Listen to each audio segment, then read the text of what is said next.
Hey everybody, I want to talk today about active members of the Mormon Church versus inactive and what that means.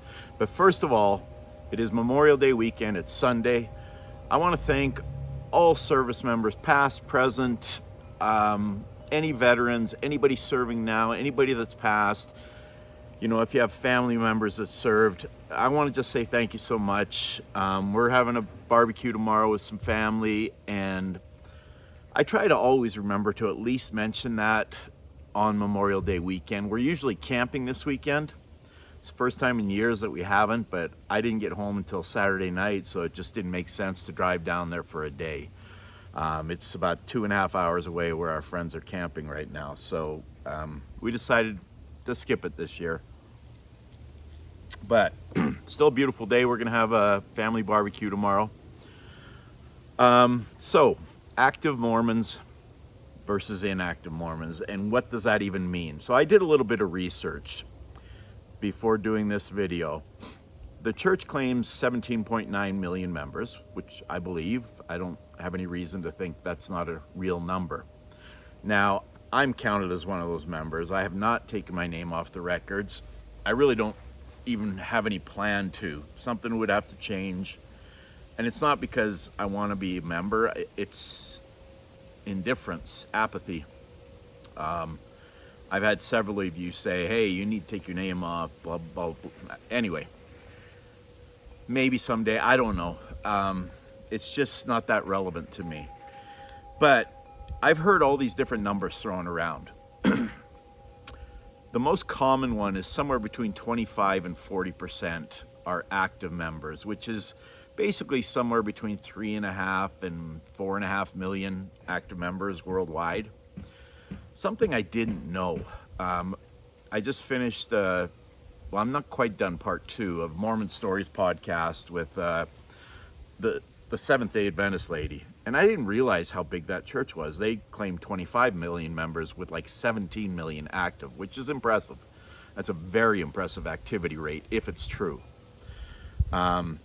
And I started thinking about, why do so many members go inactive? And I think there's a few reasons.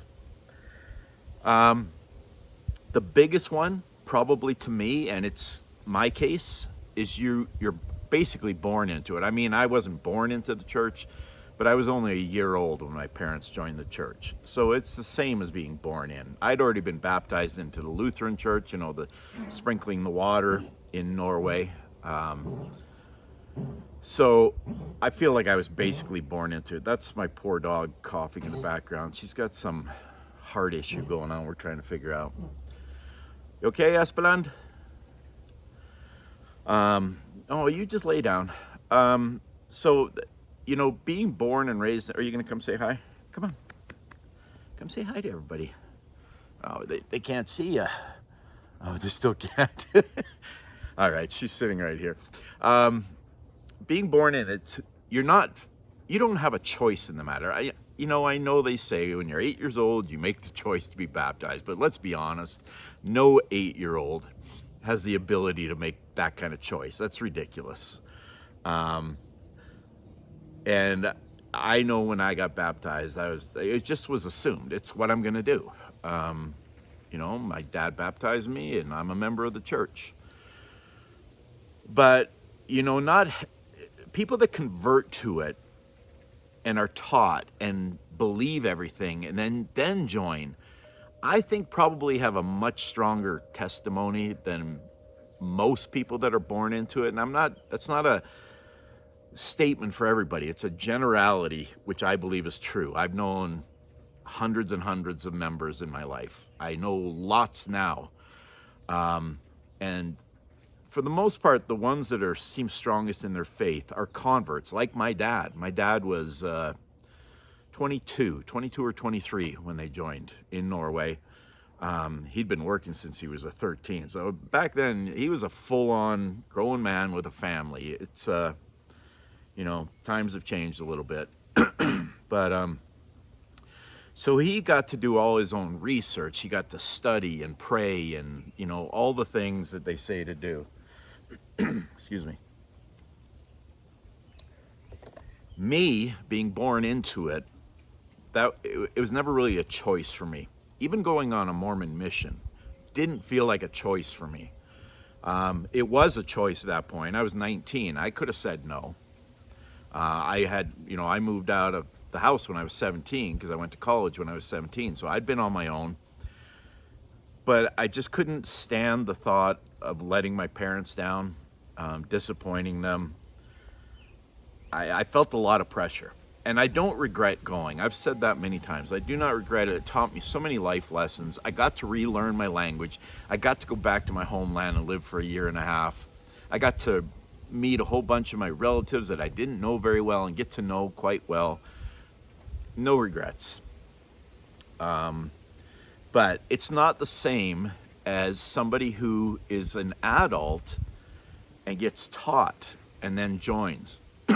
Now in Norway, I can only speak from my experience, by the way. So anything I'm saying here is my experience, my thought. I'm not saying it's fact. I'm not saying it's 100% right. This is what I believe. This is my lived experience. Norway's a little different. So when I was there, we baptized, I think, 7 people in the year and a half I was serving as a Mormon missionary, which doesn't sound like a lot. But in Norway, it is a lot. I think the average is, back then, I don't know what it is now. This was in 83 and 84. The average was like 1 baptism per missionary per mission. So, we basically tripled that, because I always had a companion with me. So there were 2 of us. Now, as far as I know, every one of those people has left the church. It's been a long time since I've been in any contact with any of them. And that's probably on me. I probably should have stayed in contact with them. But it's hard. You come back and you live your life. And they're an ocean away. But for Norway, I totally get it. I think part of the reason my dad took the whole family and moved us to Canada, a big part of it, I think, was to be around more members, to have an active community. When I was serving in Norway 40 plus years ago, there were only around 4,000 members in the church. And I'm guessing probably about half that were active. It's hard especially if you're young, say you're 15 to 25 years old and you're single. It is very hard. You have a very, very limited group of people that you can date if you want to stay within your religion. When I left my mission, there was a guy that had moved there. He had been on a Mormon mission a couple years before me. He had moved back and married a Norwegian girl, actually a girl that was a really good friend of our family, another family that my parents had been really good friends with when they lived in Norway. And he tried before I went home to convince me to come back. He's like, there's 3 or 4 girls here. Every one of them will marry you. First of all, I'm 20 years old. I don't want to get married. What are you talking about? And after I got back, he wrote several times and said, hey, these girls don't have anybody to date. They've talked about you. They'd love you to come back, blah, blah, blah. Which obviously I didn't do.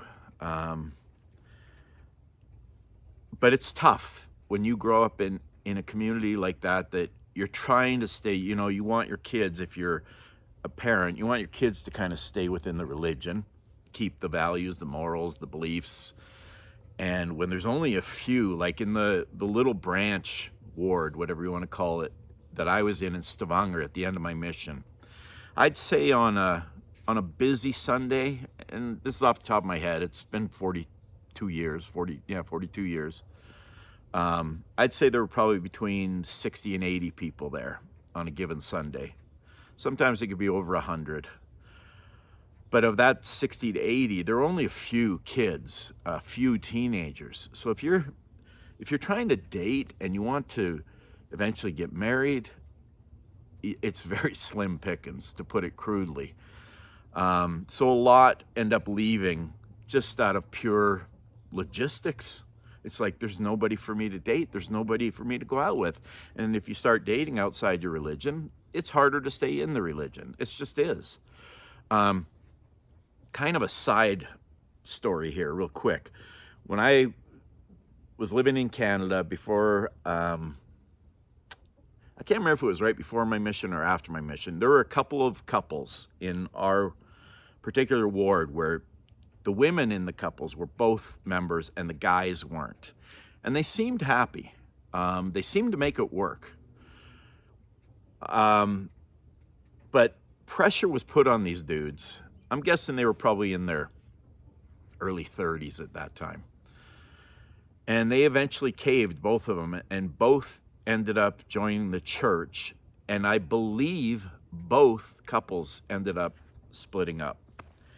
Now, there's a chance that they got back together or they split up for a while and got back together. I left or was leaving around that time. But there can be a lot of pressure put on people to be part of the religion. And going back to Norway, it's if you marry somebody who's not LDS and you are LDS and you want to practice your faith, well, A, you can't get married in the temple, so you can't attain the highest level of heaven, which is the celestial kingdom. I haven't talked about this at all, but lots of videos do. There's the celestial, terrestrial, telestial. They're all heaven. They're all supposed to be incredible. But the top level, you got to be married. You got to have, go through the temple with your partner. You got to do all the things that are involved, which I'm not going to get into here. So right off the bat, if you marry a non-member, you're not going there. You're just not, unless they change their mind down the road and end up getting baptized and joining the church. So it's really tough for members in that sun is starting to creep in a little bit here. I'm just going to move back just a touch. It's really hard for members to stay active in that case. And so those, I think, are the two main cases. People that are baptized into areas where there's just not a lot of members, and it's really hard to have any kind of social/dating group. And then if you're raised in it, I know people that were raised in it that are very devout, but the most devout dude I've ever known in my life was raised in it, and he left a couple of years ago, which I've mentioned before, I didn't think ever would happen. If he can leave, anybody can leave. So I don't know what you do with this information. I just find it interesting, and I'm curious about other religions. I have studied other religions before. I think, in the really big churches like the Catholic Church, 1.8 billion members, something like that. Islam is gigantic. It's over 1 billion people. But I think in most Christian churches, I can't speak for the others because I know very little about them.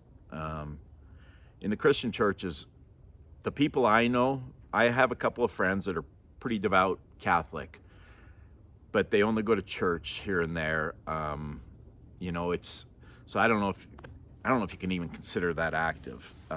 When I was still kind of in the church right after we got married,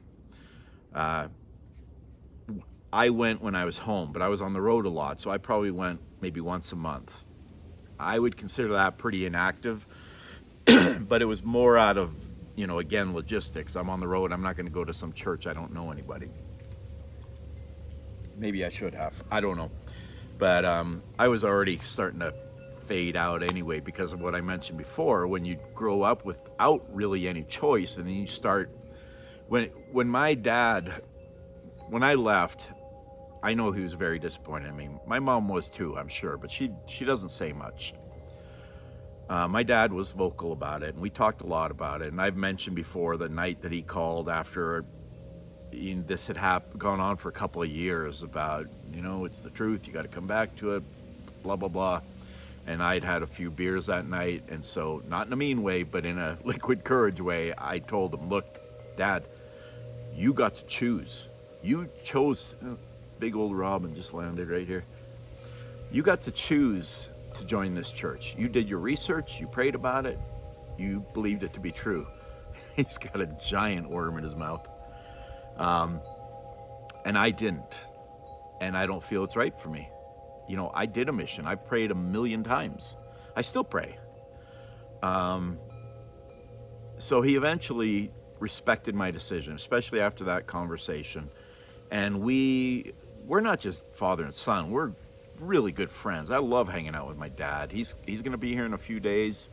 We're going to golf. He's 83. We're going to golf. We're going to play pickleball. I'm the one I got to worry about because of my back. I'm like, I don't know if I can golf. He still golfs. He still plays pickleball. He still swims. He's a badass. I love hanging out with him. He's such a good dude.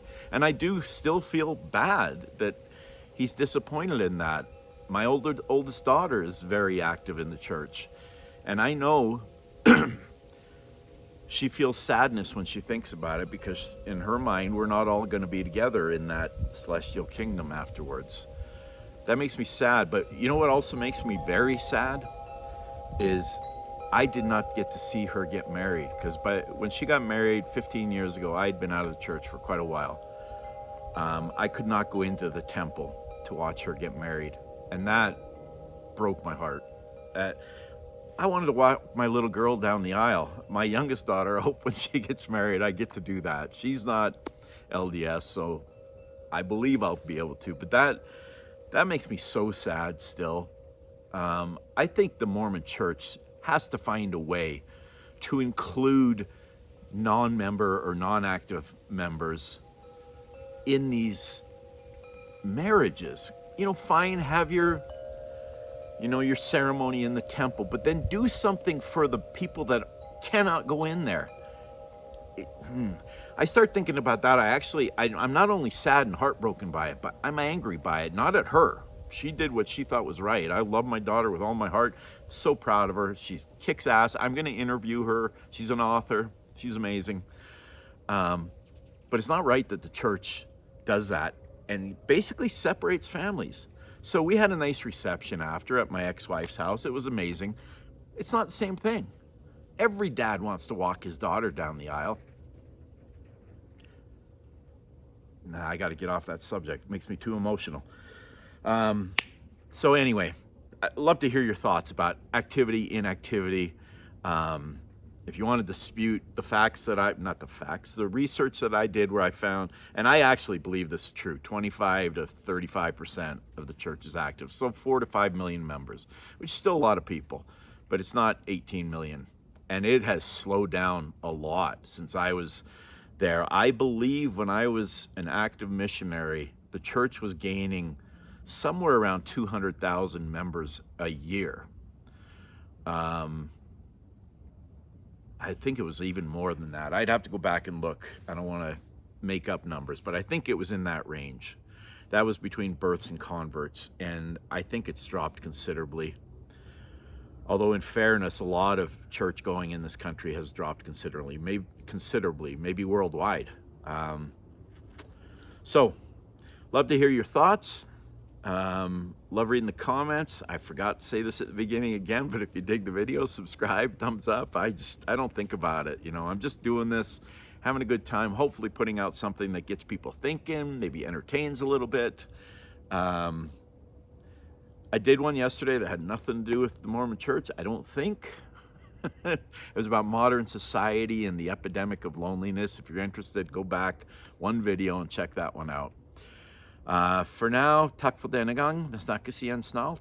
Thank you for being here. We'll talk again soon. Sorry, I'm mesmerized by these robins. And I hope you have a beautiful Memorial Day weekend. Try to remember to, if you see a veteran, thank a veteran. I actually ran into a couple of soldiers a couple of months ago. I was at a McDonald's. I think it was a McDonald's, some fast food place. And it was in a military town, and these guys came in their fatigues, and this is not a brag. I'm just saying this is something to consider sometime. I paid for their meals, which it was a fast food place. It's not like I spent $200 on them. It was like $15. But thank a veteran. Remember what this weekend's for. Have fun with your family and friends. Go have a blast. If you're tipping a few back, be responsible. Don't drive. Have fun, but be smart. I will talk to y'all soon again. Thank you so much for being here. I dig y'all. Peace. Love.